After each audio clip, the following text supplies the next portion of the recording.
Tyrus, this is huge, man. You're opening up a whole can of worms here. When something bad happens to me, I always give myself 48 hours to be miserable about it. And then when it's over, it's all your done. family Get members, it all out. 100%. And then the next thing you have to do is just clear the bitching completely out and go, what am I doing to fix the machine that is my human body?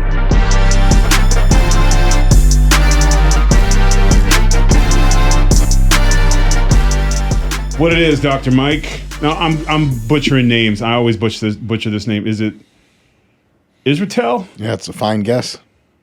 You going to give me the riddle? Is it Israel? I mean, yeah, Israetel. Israetel. So I was right. Wow, I'm usually dead wrong. No, it's first time, first shot, first proud kill. Of that. That's a first for me. So besides being jacked, you've got a pretty crazy resume here. This is awesome. For those people who don't know, you're a sports psychologist. You're also a competitive bodybuilder, Brazilian Jiu-Jitsu black belt, an author, co-founder and chief content officer of RP Strength, and formerly Renaissance.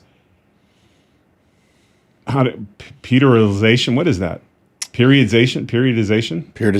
All right. Let's go. What is Renaissance periodization? It's the name of our company. Oh, yeah. And what was the? I guess if I kept reading, was built around using real science and practical coaching to help people get strong. Wow, what a concept! Using actual things that work. Strange times. Yeah. What about feelings in identifying? I mean, how does that fall into? Like, if I feel like a bodybuilder, but I don't feel like lifting, that's good enough. That's good enough. Yeah. And if you tell me I'm not, then you're a bodyphobe or what is it? Fatphobic.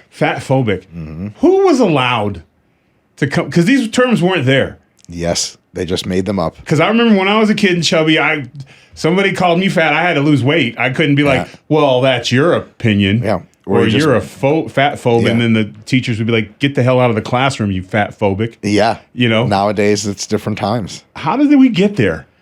You know, so in the social sciences, they can do all kinds of stuff because their idea of peer review is a lot looser than the hard sciences. So they can just come up with ideas that feel really nice to people, and you're not supposed to peer review them too hard because then you're a mean person. And all of a sudden, it's just really a lot about feelings. And so that's how we got there.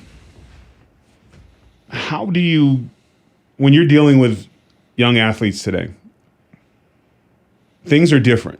Like I remember my coaches were brutally honest, horrible sometimes. Call you names, do what they needed to do to get the best out of you, and it's not always polite. I look at coaching now, or training now, or working with young people. You have to worry about so many different things, offending the person you're trying to bring stuff out of it. How do you navigate through that? Due to a series of unfortunate court decisions, I'm not allowed to be around young people or work with them. Wow. I'm not even allowed to say what I just said. I can't say young people. See, that's 2 strikes. Wow. No, all jokes aside, I typically work with folks that are adults. And in the fitness community, in the lifting community, hardcore sports community, everyone wants it. And they're there to get better. And if you say unkind things to them, they almost always understand that you mean that in a way that is supportive of them. Yes. There's a difference. Yeah. You're not just calling somebody a name, trying to build a fire or force them to 100%. Push themselves. You need stress to do that in some cases. Not everyone can just dig down deep. Yeah. You know, for people that maybe I wouldn't want to use offensive terminology towards, what I like to do as an in-person coach is really ask people questions they already know the answers to, but just forgot during the training session. Like, hey man, you know what I'm saying? You're trying to win the game next week? Yeah. And they're like, give you that look like, of course I am, coach. Well, let's work a little harder. Okay. Instead of like insulting them, you ask them questions that are offensive. Like, oh, you tired today, huh? You don't want to work today. And they're like, no, I want to work. Well, show me something then. Okay, so because I can remember my coach, one of his favorite things when we were tired and we start making, because that's usually fatigue is when you start making a lot of the mental errors and stuff. But that's the point, and that's when you train and muscle memory comes in. So when you are foggy in the brain, your body, can get you where you need to go. But I remember he would be like, if I took your brain, stuck it in a bird, it'd fly backwards right now. And then you'd be like, oh shit, I don't want to be me. If he said that now, I guess I could sit on the ground and just start crying. Well, you could do better. You could say you identify as a bird. And that was just... That was triggering. Wow. How can't we just say screw it? Just tough it up. And when people are offended, can't we say, I understand you're offended, but what does that have to do with right now? I think that's a really good thing to do until the legal recourse shows up. Then you have to go to court. No, honestly, they're really, I'm not familiar with any cases, and there are probably very few in which saying discourteous things to young athletes actually gets you in trouble. Right. So I think you can still talk that smack, but there may be limits on the kind of smack you're going to talk. Maybe I think one of the things that I'm never really comfortable saying is, because we used to do like gender-based bullying, like, man, you hit like a girl. Oh, yeah. You're not really supposed to do that anymore, kind of for two reasons. One is people on the political left will become upset at you, and you don't want that. And the other one is like, man, a lot of girls hit really hard nowadays. They hit a lot better. So I'm like, I'm not saying that. I get my head kicked clean off by a girl, so... Well, you know what? It's funny because a lot of the things that we said, like I was born in the 70s, so I grew up in the 80s and 90s. So that was the insult. It was standard thing that was just across the board. I don't remember that many people carrying that with them. Like, you run into them many years later and they're like, no, don't talk to me. You said that I hit like a girl when we were playing softball. We're never going to be better. I will never talk to you again. So I think it's just I think because everybody focused, I think people just didn't care enough. Is it because when things are said now, they echo longer? And what I mean by that is like, it's not like you and I are teasing each other in the gym back in the day and then it's over. Because if somebody posts it, records it, it just kind of I call it echo because it just keeps coming back and back. So I guess in some instances, stuff lingers longer. So maybe it is a little bit tougher to deal with. Tyrus, this is huge, man. You're opening up a whole can of worms here, and I think a super, super intense one because to some really large extent, we can track how this is about to get real deep. I hit a got swimmies on. Huge blunt before I walked in here. I don't even know who I'm talking to or what I'm saying, but bear with me. Got it. So for a long time, all of our evolved history as humans, we were in small hunter-gatherer or village-sized groups. Yep, less than 100. Uh-huh. And you knew everyone, and the rumor mill was everything. Your status in the group was just based on what other people perceived of you and what they said. And if you screwed up once, it was a story everyone knew, and they would laugh at for 10 years. Right. That is kind of basically like everything was a giant version of middle school. Where remember middle school where everything matters. Yes. You get in, you're like, I better not say the wrong thing or I'll get made fun of forever. I remember the worst thing happened in middle school is I wrote a letter to Betty Downey that I liked her, and it got intercepted. Oh, no. Yes, her answer got intercepted, and by the time everyone knew she said no. But I just remember trying to figure out a way to be sick for at least the rest of the week of school because everybody knew. It was like, do you like me? Circle yes or no. And she didn't just circle it. Ooh. She did the bullseye and put like never, never, ever, And I was like, but where's she at now? You're famous. Where's she at? I don't know. Betty down wherever you are. I made it just fine. Hit me up. Your boy's out here still. No, happily married. Thank you, Betty. Please don't hit me up. Your boy's not out here. Yeah, the boy's not. All right. So for a long time, that was the social kind of juice that we were all floating in. Beginning in, probably for many people, really only in the year 1900 or so, bigger towns, bigger cities started to be how people lived. And in New York, before the digital revolution, right? New York in the 80s, bro, you could do anything. And a couple people maybe saw it, not enough people to tell people about it. You had celebrities going to Studio 54 or whatever, doing completely insane shit. And it was just kind of nobody recorded it. There weren't any digital devices. Nobody talked about it. Or if they talked about it, they talked about it for a couple days, couple weeks, and then it was a rumor, right? Like Dad could literally go out for a carton of cigarettes and just move to the next town over, and you'd never see him again. 100%. That does happen. Yeah. Where are you at, Dad? Yeah. I thought you loved me. Yes. But the cigarettes were quite appealing. A pack of cigs. 100%. So now, there was this bubble from 1900 to basically the year 2000-ish, where not in a way in which we evolved, we had this time of kind of anonymity. And that was kind of cool. And that means your coach said some mean things to you at practice, a couple kids heard it, they would say, ha ha, and then it would just be over. Right. But to your point, now we're re-entering everything is middle school again mode, where our social media makes everything a tiny village again. Like I have you in my newsfeed. I have other famous people in my newsfeed. I kind of feel like I know them sort of. And then people accuse them of stuff. It hits right on their profile. People retweet the shit. And so all of a sudden we're back into this thing where all the rumors and all the innuendos and all the status hierarchy stuff seems to matter like way more than we remember it mattering. And it didn't necessarily even need to be factual. It just needed to be egregious enough 100%. to where, well, you know what? We don't know what's what, so let's get rid of him, and it's up to him to figure it out. Yep. And that's how cancel culture, I think, really hit big, because in the 90s, man, you did something, people were like, oh, that guy, and then that was that. But now that we're all so connected again, it's a thing. And I think it's going to get more intense. Because, you think so? You really do? You don't think? Oh, yeah. Because everyone keeps acting like, oh, you know, it's over. The cancel's over and the woke is over. I don't know about the cancel culture. I don't know if that's going to get more intense. I think it goes in fits and starts. Right. I'll probably be the guy to say it's going to be over and I'll get canceled the next day or something. But I think that everything is middle school, everyone knows what everyone does thing is going to get more intense. So, for example, right now, like the smartphone is our way of interfacing mostly to digital media. Within about 2 years, it's going to be smart glasses. And that means that people who allow that on their profile, you'll just like walk out in the street in New York, you'll see a crowd of people and people's profiles will pop up right above their faces. So you'll be like, I know who that guy is, little green check and everything like that, blue check. And so we're going to be united even more because like anonymity will be a thing like way of the past. I got this, like this is a trip because you're a known person and now I guess I am too. I used to be able to just go out. How do you score that? Because I don't think of it like that. And same.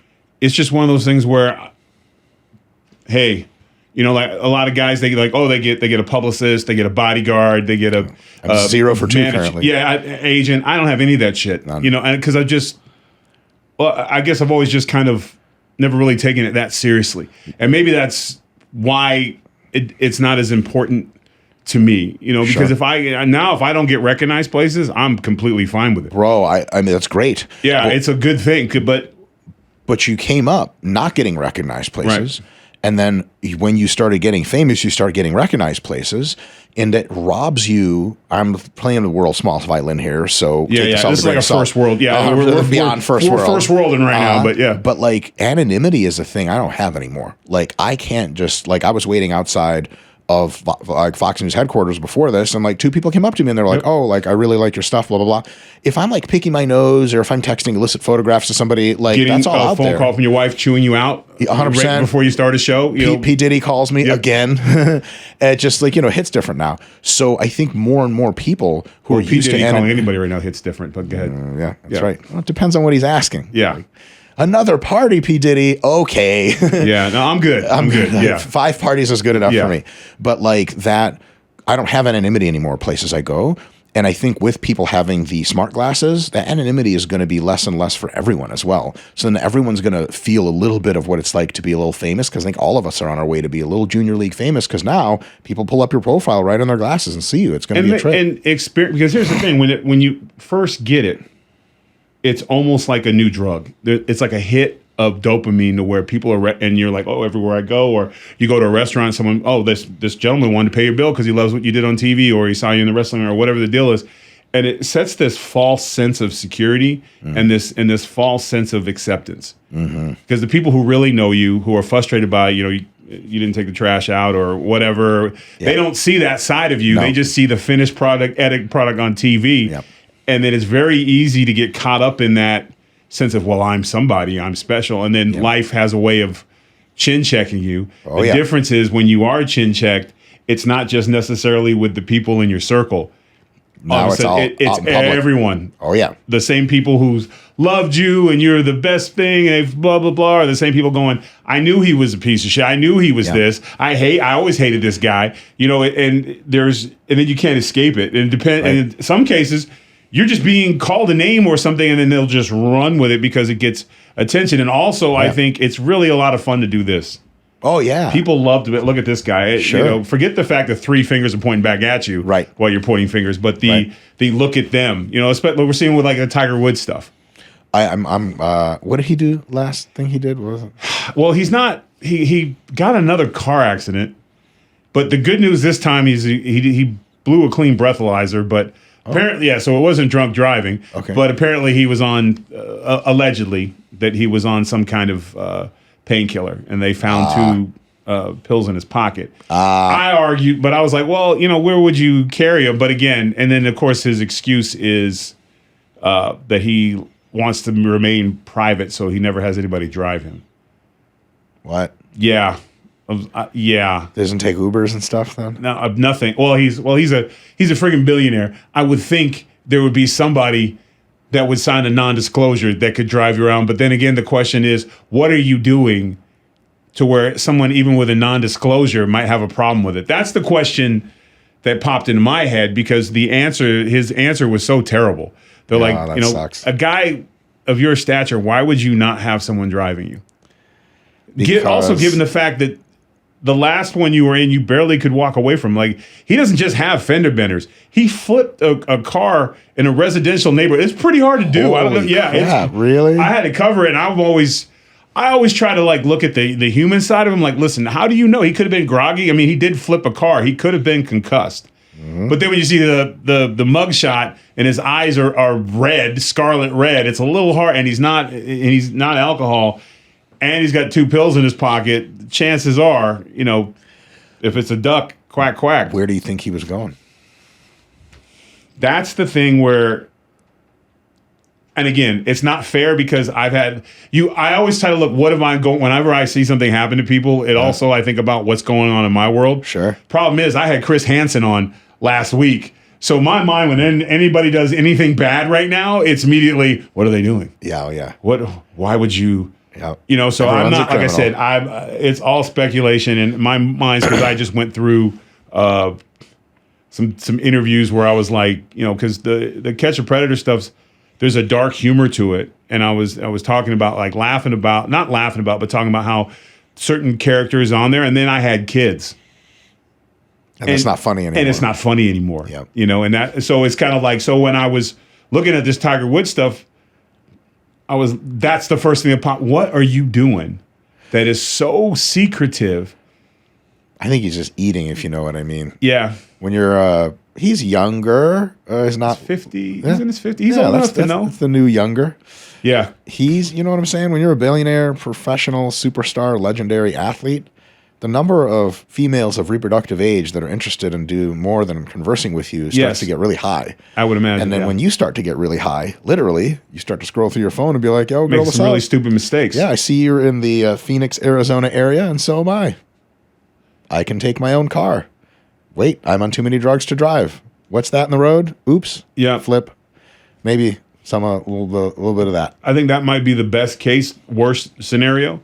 But even so, you can have someone drive you for that shit. Even though you're a scumbag and all the other kind of things, that's something that a bodyguard or is kind of something they've... Oh, easy. They see all kinds of stuff. Yeah, that's what I'm saying. As a bodyguard, I had like a million clients, and there were some You've bodyguarded before? Oh, yeah. I used to be Snoop's. I used to be Snoop's bodyguard. Really? I used to bodyguard in L.A. a lot. I had a lot of different clients and stuff. And I can remember Snoop was the easiest because he was a homebody. All he wanted to do is play his video games and coach youth football. Yeah, that's and awesome. just do his tours. And so I saw, like, I had to get physical a few times, but it was more with, like, just obsessed fans. Yeah, of course. That just had too much to drink, and they've decided, like, I need to go see him, or some guy wants to try to get his rap demo listened to, or whatever. Oh, damn. You get a lot of and shooting their shot. Yes. And you try to, like, and in terms of coming back to when you as a sports, dealing with sports psychology and stuff. Physiology. I'm not a sports psychologist. I'm not about that. Then we're going to segue. Yeah. Physiology. Like actually getting people jacked and strong. Yeah. Okay. This scenario won't work for this individual who is shooting a shot. But maybe if he was in his best mental and physical shape, he would handle things a lot more appropriately. Like, if you are physically right, you are a lot more confident, charismatic, and you don't decide to rush in with a demo trying to run by the bodyguard and get hemmed up. But Tyrus, hold up. If you're physically confident and you're feeling your swag because you're in the gym, people saying nice things, you feel your pecs all and shit, wouldn't that maybe, if you're the wrong type of person, make you even more liable to go rushing into shit? Because you're like, man, Snoop's got to get my mixtape. Yeah, I would think if you're your best self, it's a lot easier to sell yourself.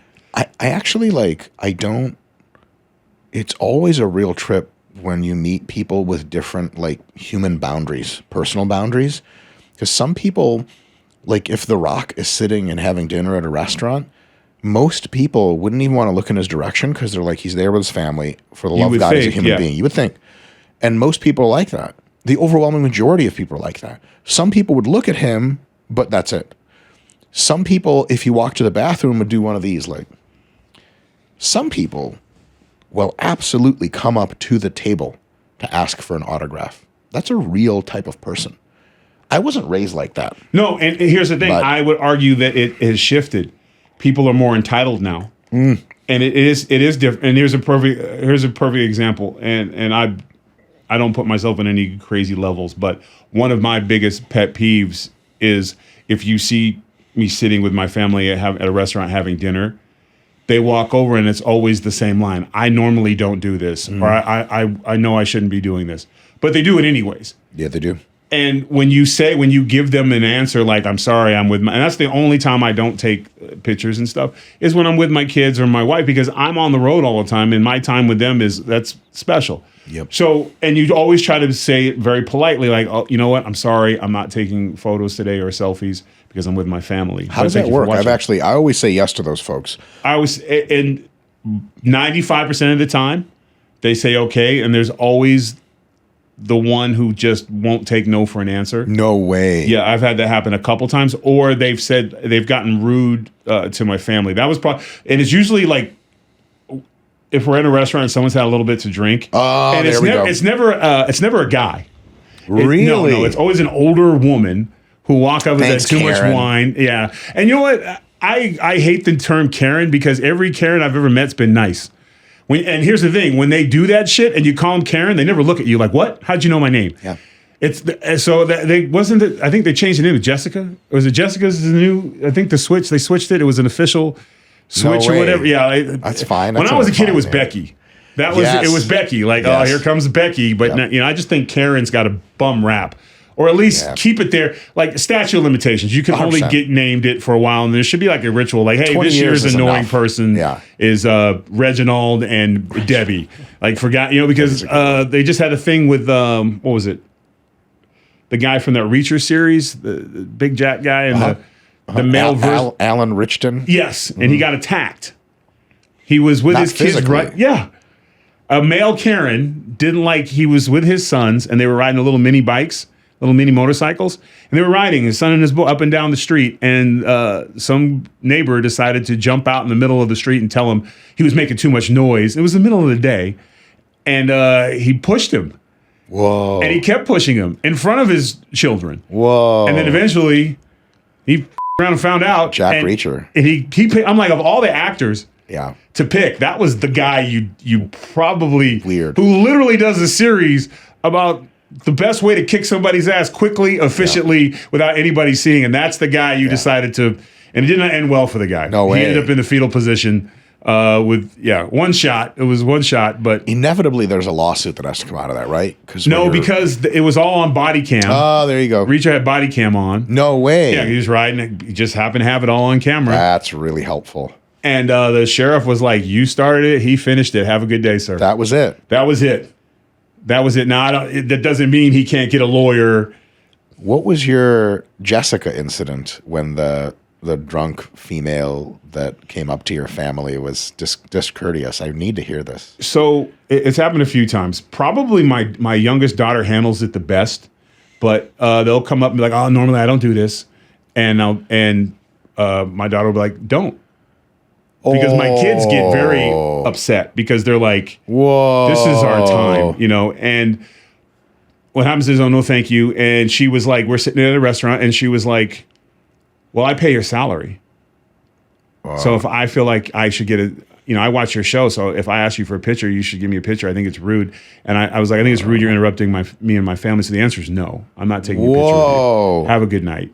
And she was like, "Well, as soon as I get home, I'm gonna let everybody know not to watch the Gutfeld show anymore." And then I was like, "Well, it's not the Gutfeld show, not the Tyrus show. So I don't give a shit. You even got the show wrong, lady." Yeah, no, I'm just saying I'm on the Gutfeld show. Yell at him. I don't give a shit. And you would think that it would be over, And then when we're walking out, she's like, "Well, you're done eating now." Oh my God. And I was Can we like, be "Are friends? you crazy?" No, like absolutely not. I will never take a picture with you, even if there's a fire. I will not take a picture with you ever. Holy and crap. they still just don't. Some people just feel like the entitlement. And again, it's one of those things where if I wasn't with my family, I take the picture. And it's honestly, it's not that big of it's not a big inconvenience. It's an honor, too. Somebody recognizing you for your work and saying it's they so cool. appreciate you is a very cool thing. It's just sometimes people don't realize that there's what's going on in your world. Yeah. Because they think the illusion of success in this country is weird because they think you're on TV. Oh, he's a millionaire and he has all these wonderful things and this, that, whatever. But maybe he doesn't. Maybe he's got 3 kids born in the same year And a mortgage. and maybe he's got activities or family he's got to take care of. There's a million, but you know what? Also, the other side of it that comes with the job. 100%. Because you also need to understand that this is not a promised job. That's the one thing that bothers me when somebody does get a run, you get entertainment, sports, or whatever, and then when it's over, there's this. I can't accept the fact that it's over. Yeah. I can't go back to civilian life. I can't. Yeah. I can't go get a job. Like if TV was over for me tomorrow, I would go back to school, get a teaching job, and coach football or basketball or track or something, and just kind of just go back in to that life. And even though I know that people, no matter what I get out of teaching and molding young minds and seeing people graduate and go on to college, those rewards are just as important to someone as being recognized for being on TV. I would say almost more. Yeah. But there would be a large population be like, what a has-been. Oh, sure. What a loser. Like, opposed to he had his moment. It ended. Yeah. Somebody else moved, took his spot, which happens. That's how it works. Called evolution. It's competition. 100%. There's always somebody better. Yeah. And then he went on to teach, and he's doing all right. Yeah. But it's never that, because the only people you see is the guy who's still looking for the light. That's always kind of weird. When I used to look at people that used to be famous and then they weren't anymore, the only question I have is like, I hope that person made wise, low-risk investment decisions with their money. It never happens. I know, man. And it's with athletes, it almost never happens. But athletes are the only ones that get held accountable. Yeah. Male athletes in particular. You never hear anyone talking about women athletes who blew all their money. It's like that happens. It happens a lot, but no one says anything, and they don't ever say anything about actors or actors. Like some of these guys who are doing like movies, you're like, wait a minute, why is De Niro still acting? Yeah. I mean, you would think he would only come down for something like they found an unpublished script of Shakespeare because he's done it all. But no, you'll see the guys in everything. Yeah. And it's like, wait a minute, they need the money still. They still need the money.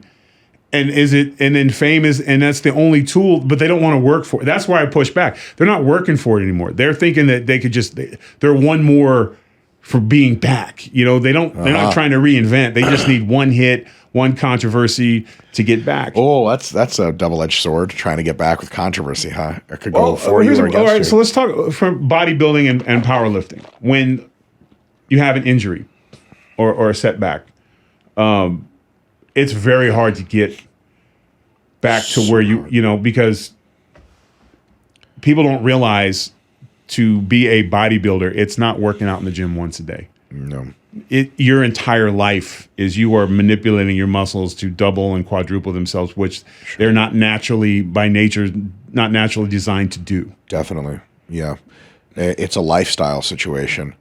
And I think sometimes when you're super riding high and you're doing really well, everything's great, it's easy to kind of take that for granted and not even be grateful for it.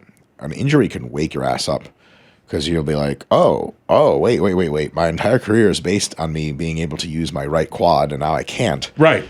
And then there's surgery and all this stuff. And at that point, I think it's friends, family, support network, and also a belief in yourself that there is light at the end of the tunnel that'll get you through. That's like that for all sports. Because some of the stuff that really, really inspires me in sport, including bodybuilding, powerlifting, strongman, but also like basketball, football, etc., is when you see with your own eyes, like you were watching that basketball game and a dude blew out his knee, and this has happened to a lot of the greats. And what do the commentators say inevitably, immediately, next day on the Monday morning sports radio? XYZ's done. Yep. MRI says it's blah, blah. Out for the season. Out for the season and may never be the same again. And then sometimes, like, you really are done. But it's always so inspiring to me when people come back from injuries and they just dominate again. And you're like, oh my God, this is not like a stoppable person. And a lot of times I really live for the interviews they give them. Like, dude, you're back. You just put up 29 points. How? Yeah, my Celtics, Jason Tatum. He blew his Achilles last That's a year. serious injury. And he came back crazy early, and he's balling right now. Balling. They're playing. I mean, everyone's like the entire landscape of the NBA is now going, hey, we could be back in it. I have a psychological. Interestingly enough, I'm not a sports psychologist, but I have a little formula that I have as advice for folks that get hurt in sport, and I use for myself all the time. As soon as you get hurt, give yourself however much time you think you need to bitch and to moan and to curse the universe. What if it's 30 seconds? It's a minute. It's 20 minutes. It's a whole day. Get you some Ben and Jerry's. I always when something bad happens to me, I always give myself 48 hours to be miserable about it, and then when it's over, bitch it's to all your done. family Get members, it all out. 100%. Yep. And then the next thing you have to do is just clear the bitching completely out and go, what am I doing to fix the machine that is my human body? It's the same shit you do as an athlete, except you replace sport training with diligent rehab and getting 9 hours of sleep a night and taking all the medicine they give you and making sure that you're watching tape all the time. We have really convincing research that shows that literally watching tape of basketball, it makes you better at basketball, especially if you're a seasoned player. Talking to other teammates, getting into where your team is playing and helping coach a little bit.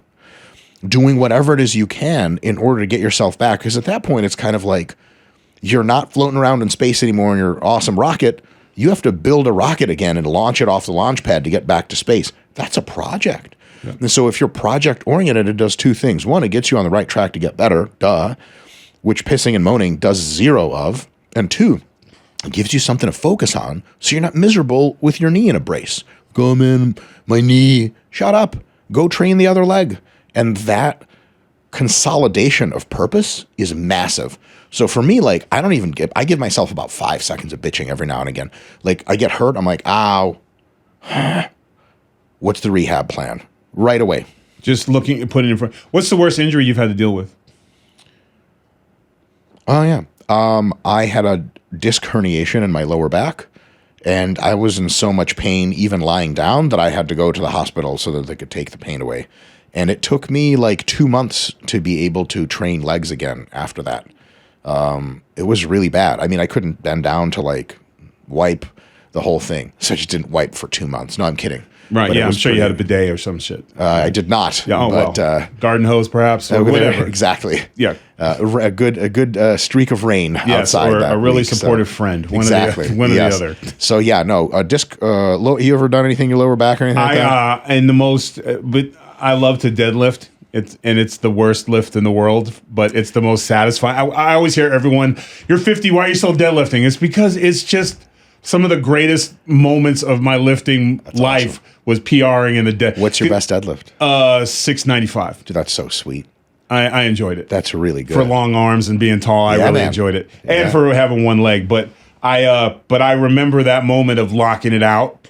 It's a roar. The finality of it. Of like, I'm here. Yeah. And the joy of letting that motherfucker go. Like, I don't ever have to touch you again until someone goes, well, the guy down the street did 705. Damn it. Motherfucker.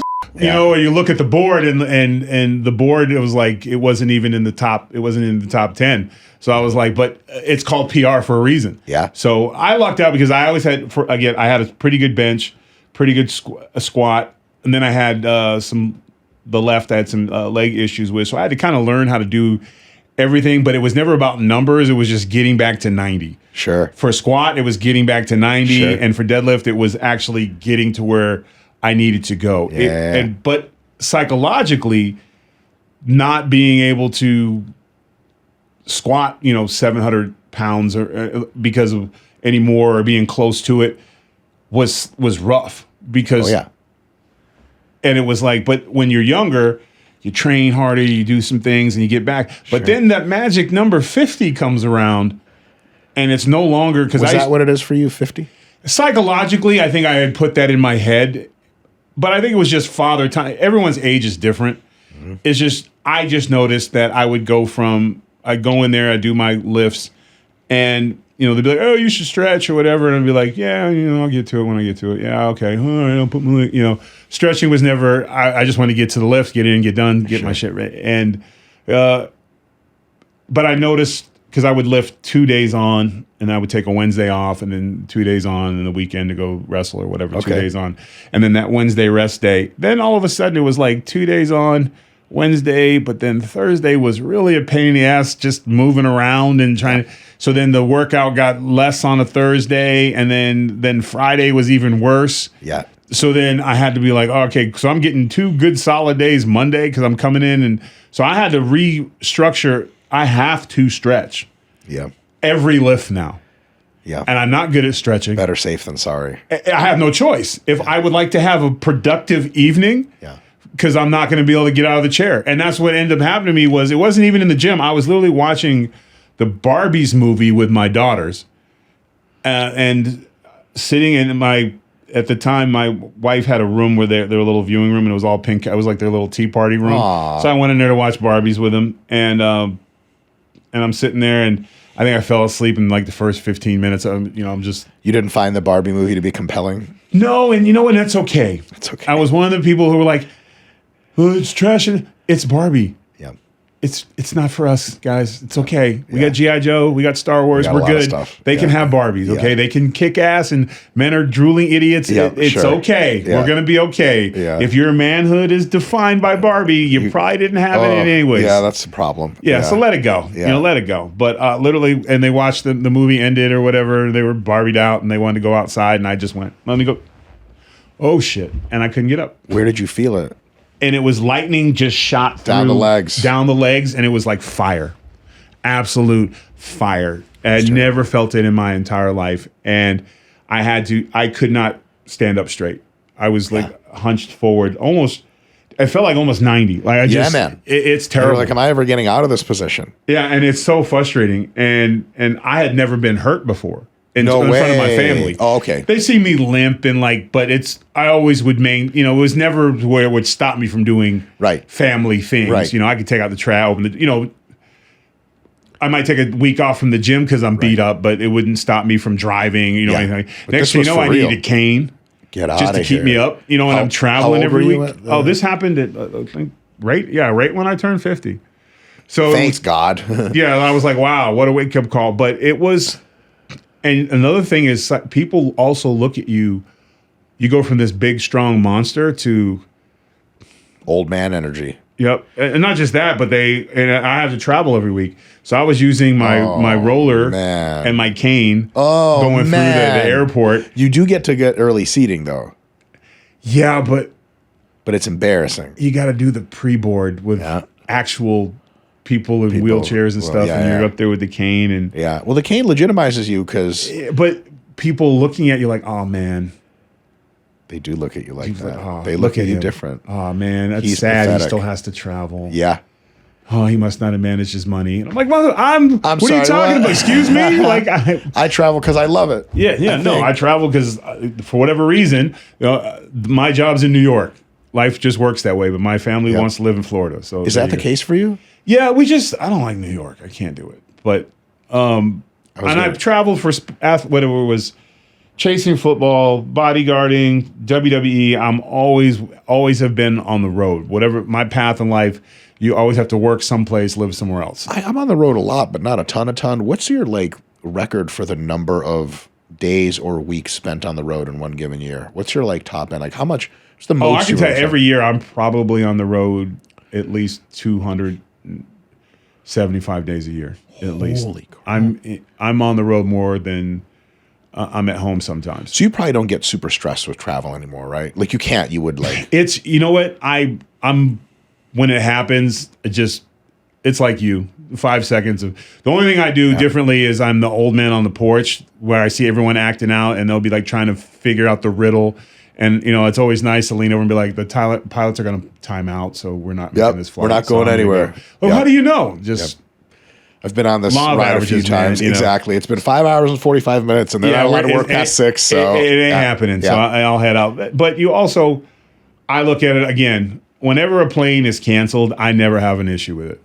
What are you going to do about it? Because you want to fly with the one wing? Or the 100%. engine issue? Or the exhausted pilot? No, I'm good. God. You know what? So the world might have to wait, dude, for me to get to the next place. I love it. So I've been in planes a bunch where there's mechanical issues. And people are like, oh, which is understandable. I hate it. Right? But then people are like, why can't they just fix it? I'm like, hold up. Do you want them to rush to fix a mechanical issue on a plane? Really think through how important it is for you to get to Columbus, Ohio at 7:57 p.m. tonight versus being in a plane that has functioning parts. Yes. I'm good to wait in a hotel for a night to get like a real plane that works.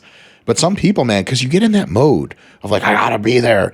And then all of a sudden, someone could be like, look, we can load up the plane. There's a 50% chance it'll crash. Someone's going to look at their watch and be like, all right, let's go. Yeah, there is. Because but I think that has a lot to do with, and because we're talking it from an athletic standpoint. People who aren't doing things to make money with their body in athletics or whatever your deal is, there's that same intensity, but it's misused sometimes. Directed towards scheduling instead. Yes, opposed to being the best you. Sure. Wow. You got to be able to turn it on for yourself, but their intensity is on bitching at the pilot for not being ready for the inconvenience that they're going through, instead of like, well, you know what? This happened. I'm going to figure it out. Yeah. Because they want it done for them. And I always see the same, and it's always the same. It's never the ones who paid for the most tickets. It's always the one who got the free ticket or the discounted ticket. They're the ones that are always going all in on everybody. And you're like, bro, you're not even, it's like the guy who doesn't pay for, whenever I'm with my buddies, we always got the one guy, Aaron, who never pays for anything. And he's always like, oh, and he's the first one to critique the waitress. Oh, man. He's the first one to be like, oh, this steak, I've had better. I'm like, yeah, which one? Just talk about the ones you've paid for. Because if you're too grateful, people might think you don't even belong there. Right. Like, you're too grateful, that means you got it for free. If you bitch a little bit, people are like, oh, he clearly paid a lot for this. He has a chance to bitch. I think it's like a making up for it kind of thing. Because it's annoying. It's one annoying. of my biggest pet peeves. It's awful. And they also order the most elite thing on the menu, too. Oh, yeah. Because that happened. Shit you don't even like. I don't even like this food. People have to see me eating it so that they know that I'm important. Expensive nonsense food. I don't even know. Which is insane because you're with people who know you. But you got to swag out anyway. Nah, I started going, hey, look, where's your wallet again? We'll wait. Have you ever been around like ultra next level rich people? Yeah. And just sort of had to figure out on the fly how to act? No, because I have this stupid thing where I don't care. My man. So but it has not always served me well. Especially as bodyguarding and stuff. Right. And someone's worth $1 billion and they'll tell me something I don't want to do. I'll be like, I'm not doing that. I'm good. Sorry, man. That's not me. Wait, what kind of stuff are we talking about here? A lot of times it would be like, so the worst clients that I ever had bodyguarding were the ones who were really rich but not known. Oh, that's the ideal. You would think. You would think. You would think, but they want to be known. Oh no, dude! They want why? to. So when we go to overrated. places like they would go on like to a club or something, they want the biggest bottle service table. They want to be seen, but no one's coming to their table. Oh boy! So they get So they get a little upset. Okay, and what is the request for you? What I used to tell them to do, because I've always been a comedian, but I was my audience. Yes. Or my buddies were my audience. That has to be where it starts. If you don't think you're funny, you're done. But my boys, when our bodyguard crews, I would do things for them and I'd be like, in the car, I'd be like, most famous record executives always wear like a mesh hat and sunglasses, really big sunglasses, super dark. And if you have those on, people are automatically going to assume. And then when they ask me who you are, I'll refuse to tell them. Yeah. The mystery continues. And then they'll want to know who you are. Yeah. And he was literally, we had to go stop at a store. Oh my God. It was like an Urban Outfitters, I think we stopped at. Oh my God. To get the hat and the glasses. And we get there, and I remember one of the older bodyguards, it was 4 of us, and he's like, hey, how did you know that's a thing? I was like, I have no idea. I'm winging it. Did you want to corral people to his table all night? I'm not doing that. And the guy looked at me like he looked like I betrayed the whole team. And then, but lo and behold, we got there and he was sitting there with his bottle service and he had his glasses and his hat on and he was chilling and people started going by. It worked, bro. And they started coming up to me, luckily. Because when you're hiding, that means you're famous. Right. And when you're trying to scream to people, notice me, you're clearly executive. That's all I can say. I'm sorry. Well, that's all so sweet. And that night, people kept coming up to him, And he liked it. He loved it. It ended up biting me on the ass because wherever we went, we had to set up shop. He had his glasses and his little hat on, and he would be like, go stir. And then I'd be like, well, you got to have, because he would have, his cronies and publicists and stuff. And then I'd be like, well, what they need to do is they need to go to different tables and be like, holy shit, that's that guy. Yeah, man. So you got a whole strategy here. I like a good story. Yeah. So you got to build it, and you just kind of go with it. And I would do that stuff. Harmless, but it's entertainment for me because otherwise, for the next 8 hours, I'm standing up while this dude lives his best life. Or tries to. Or tries to. The least I can do is entertain myself a little bit. So I used to do little things like that because they have no idea. They had no context of what actual cool was. And it turned out it worked a little bit. It worked a lot. And then it got to the point where people, after a while, it's California, it's Hollywood. After a while, eventually, you're going to be at a place. And I remember when we were at a place and Jerry Buss had a whole area. He's the owner of the Lakers, and he had all these people. And then when they came up and they said, "Who is he?" And I think it was one of the other bodyguards like, "Oh, he's a record executive. We don't want to talk about it." And then Jerry Buss came up, "Well, I know everybody in the record business." And, and then he's like, "Hey, aren't you the guy that owns da da da?" And he was like, but I was like, and that when you get to a certain level. That shit only works if you are the biggest fish in the small pond. Yes. When you start going to the bigger events, because he started wanting to go to more things because people were flooding his little table. It also depends on who you're trying to impress. If you're trying to impress chicken heads, as they used to be called back in the day. Yes, I remember the chicken heads. That is an easy way to do it. Sunglasses, hat, tons of bodyguards. No one's really around. They're going to want to know. Impressing other people of note is different. Because, if you're also rich and also an executive, you don't really care that much. And if I can't see who you are in the glasses, and I'm also famous, I just don't give a shit. Yeah. But if I can see who you are and I know who you are, then you're in. Because then you're like, hey, let's network. You can only lie for so long.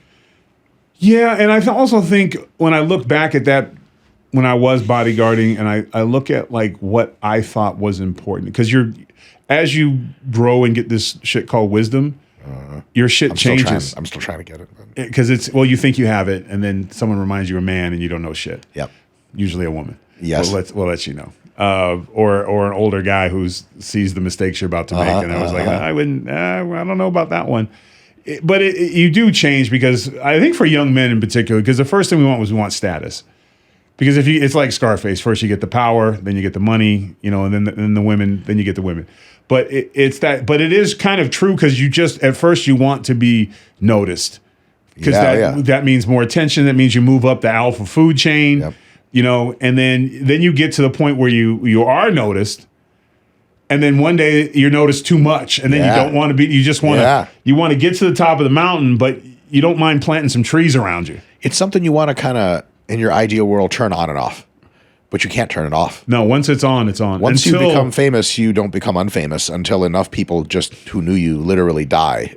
And they just aren't around anymore. Or you try so hard to stay around that you become an afterthought.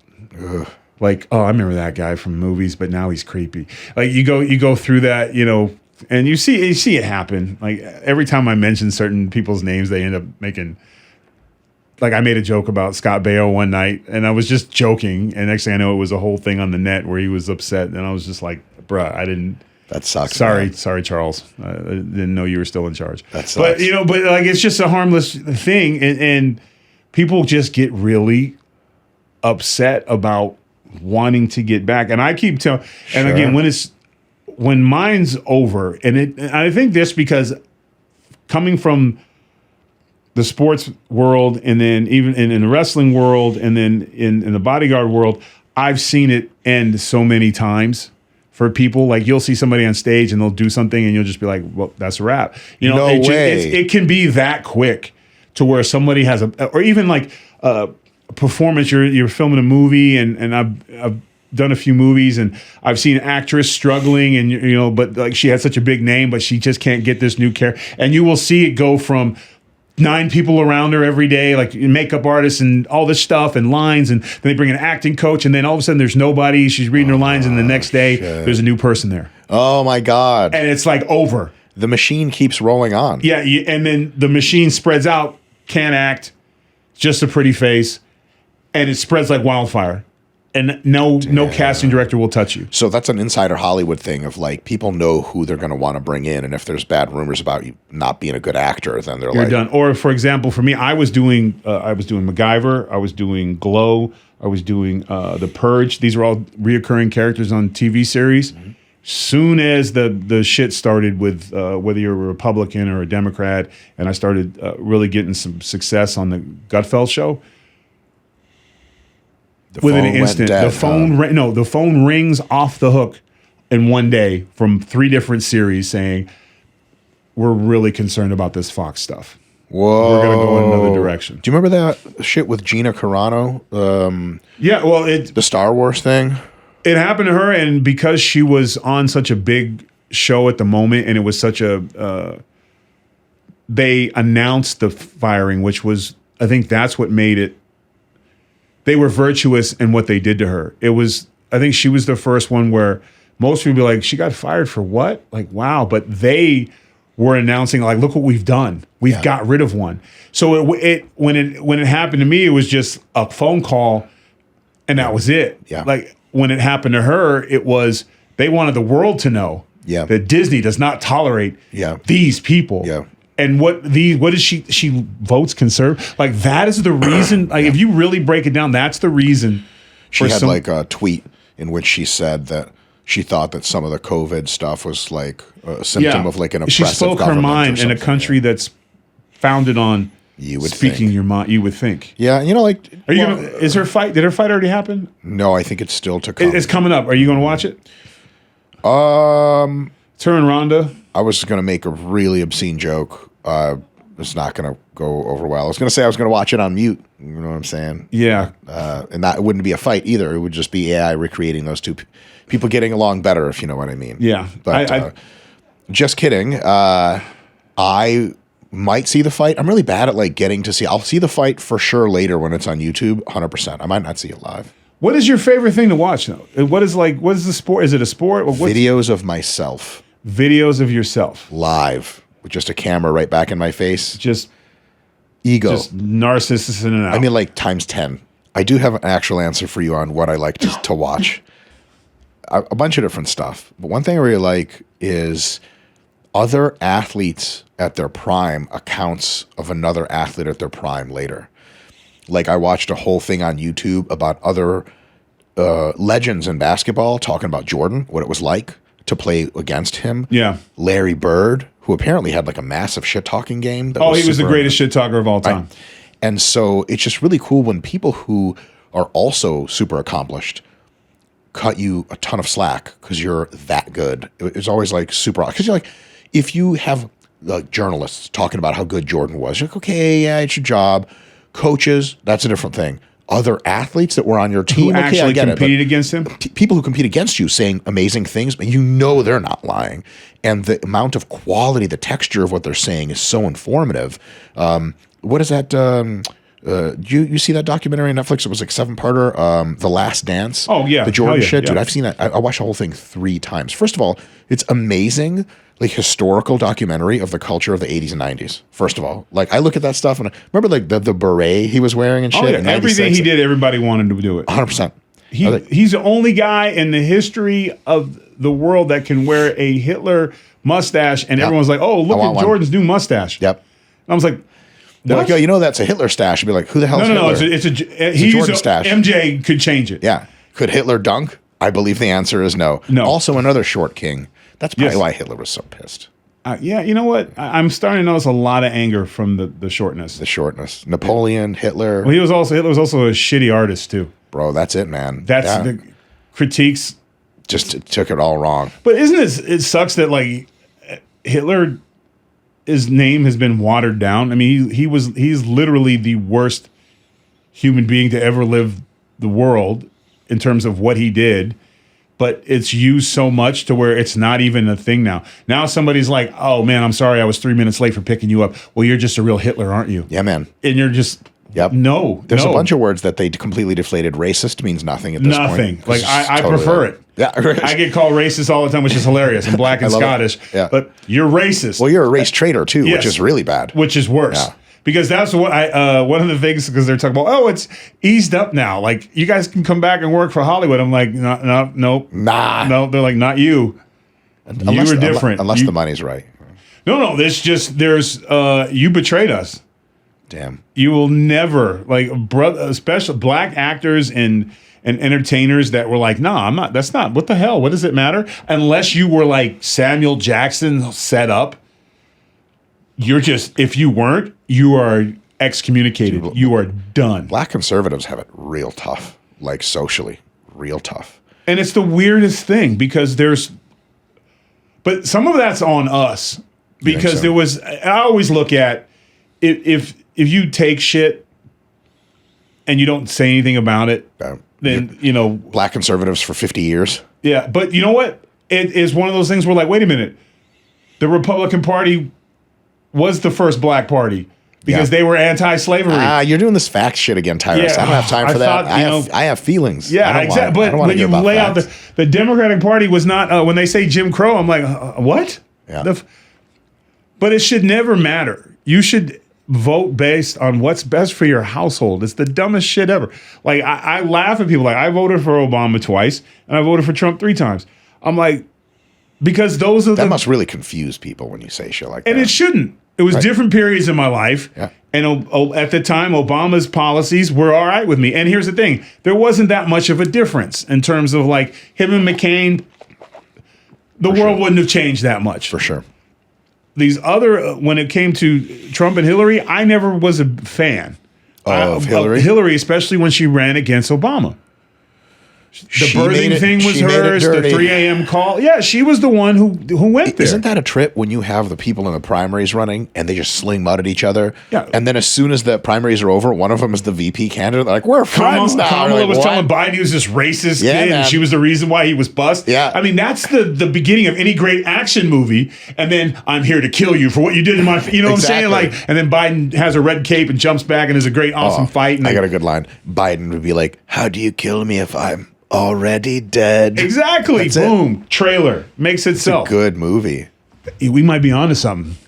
Kamala versus Biden.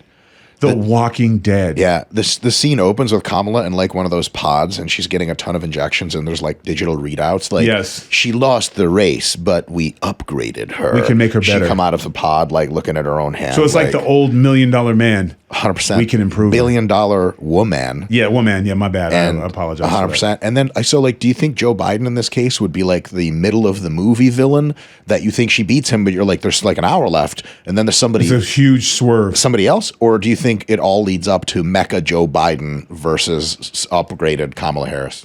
I think Biden ends up becoming the victim. Whoa, damn, that's some Oscar shit. She was always there to replace him. I was always on your side. Yeah, like It's the last thing he says. Because he didn't know. He didn't know. He didn't know, which is believable. And then she has like a crisis of faith. Like, this man put his whole life so that I could. But no, she was too deep in the dark side. She didn't. She knew what her mission was from jump. That's what makes it so painful. Damn. He's like, even when we had ice cream. Sorry, Joe. It was never about ice cream. It was about the mission. It was his mission. What do you think who's her ultra nemesis at the end of the movie? Where are we going with this? Because there's a lot of Who's candidates. her nemesis? Oh, her arch nemesis would have to be. She was VP. We got JD Vance as a fine candidate. Trump, but I mean, like, come on, Trump's like. No, it needs to be somebody like somebody from the future. Somebody from the future who saw what happens. Bernie Sanders comes back from the future as a Republican. He's seen it all. Easy. He had to come back. And when he comes back, he's got hair plugs. He's rejuvenated. He actually comes back like a Benjamin Button situation. Because he went out there. He came back from the future. Of course, by that time, everyone lives to 300. 100%. So it was easy. Yeah. But in terms of character recognition, we keep the hair the way it is. 100%.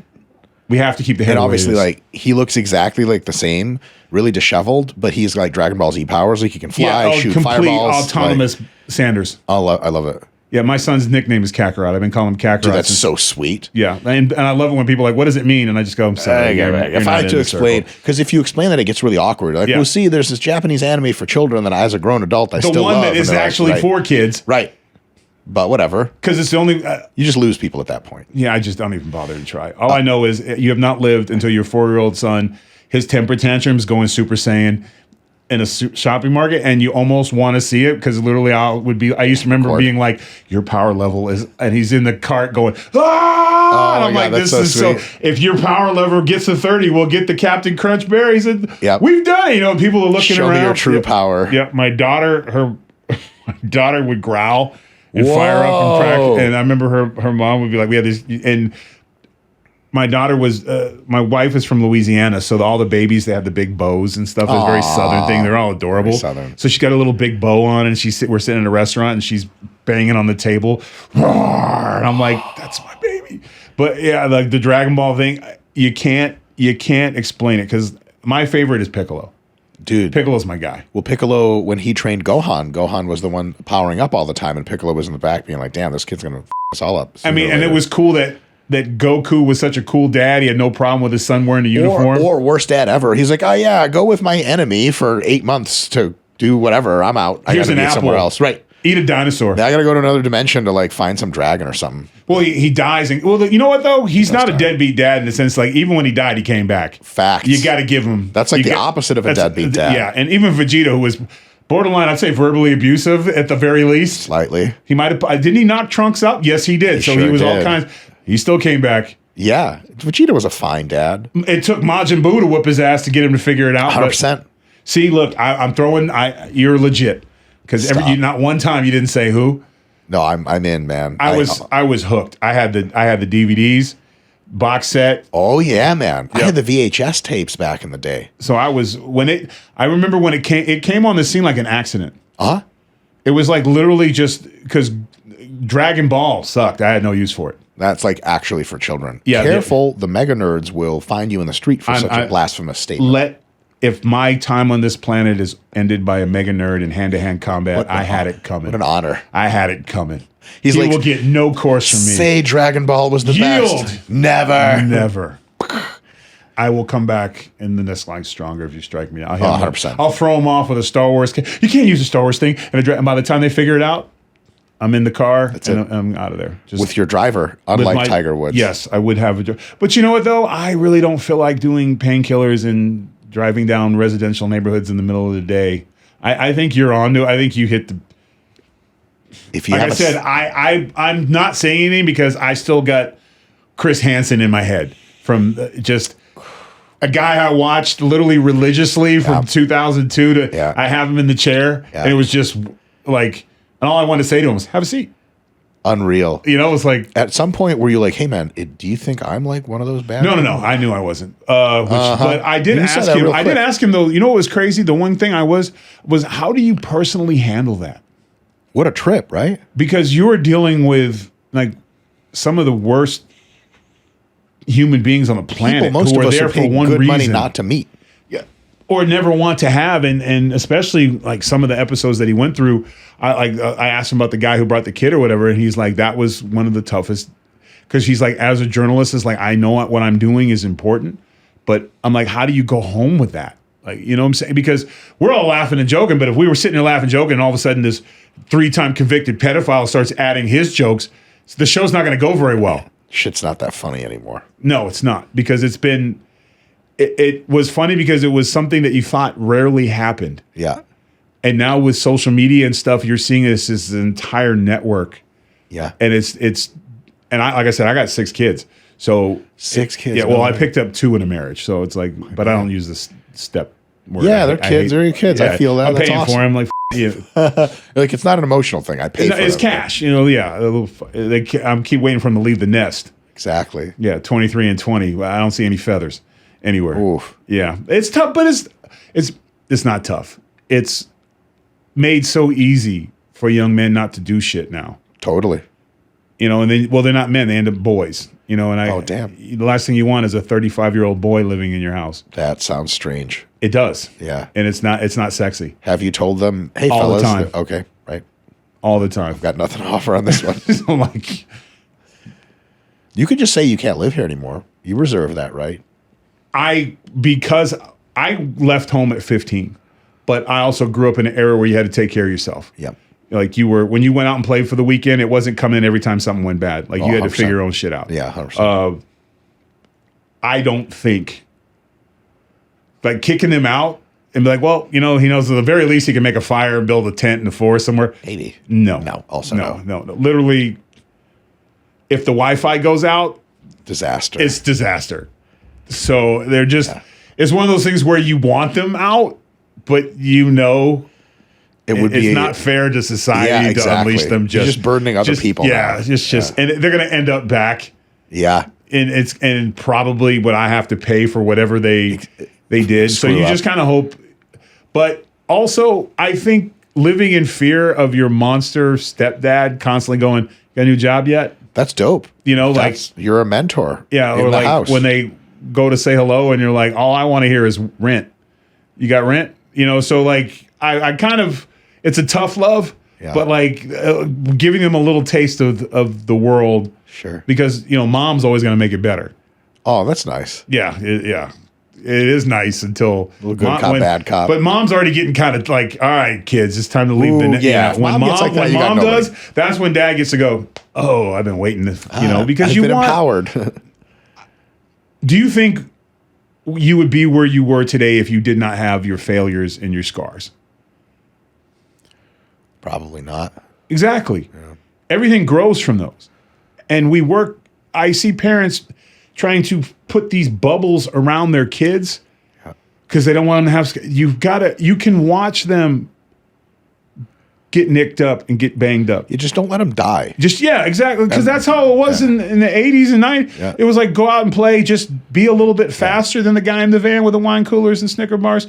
And if you're going to ride your bike, make sure your chain works. And no matter what, just make sure your ass is in the house by sundown. Yeah, that's it. That's it. If you came home early, they're like, what happened? Yeah, for sure.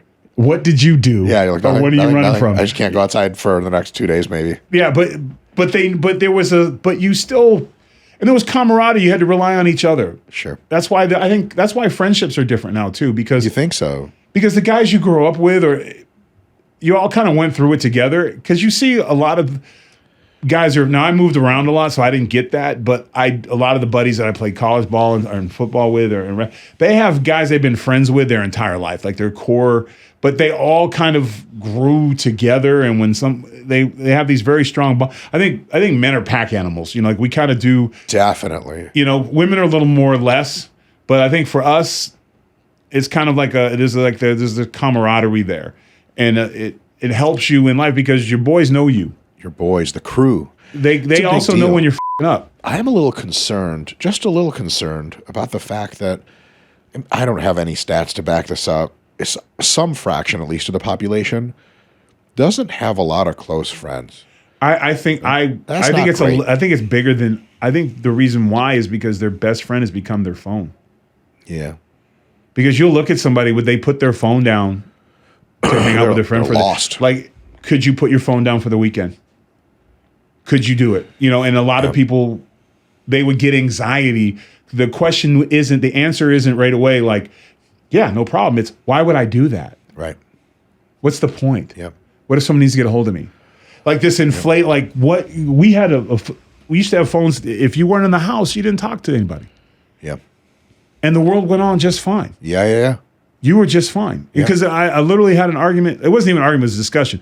Wife was like, why do the days feel like they're so much shorter and we don't have enough time to do anything? I said, I think because the time that we used to figure things out or go to the store or go for a walk is now you're doing it all on your phone. Yeah. I think people are doing this well, but there's still some folks having trouble with it, is getting used to the inundation in the digital revolution. Like there's just so much input stream. Do you think it's going to kick back? Do you think we're going to go through a recourse where all of a sudden it goes from, because I think it's gotten to the point where people would rather be in a relationship with a phone than another person, and some, especially younger people, to where there's going to be this, all of a sudden this I hate using the word conservative, but like people are going to reject technology and go back to like, no, I want a landline. I'm going to live my life. Or would that be considered a cult? Because I think about if Wi-Fi went out tomorrow, chaos. It would be absolute chaos. Yeah. It's a really good question.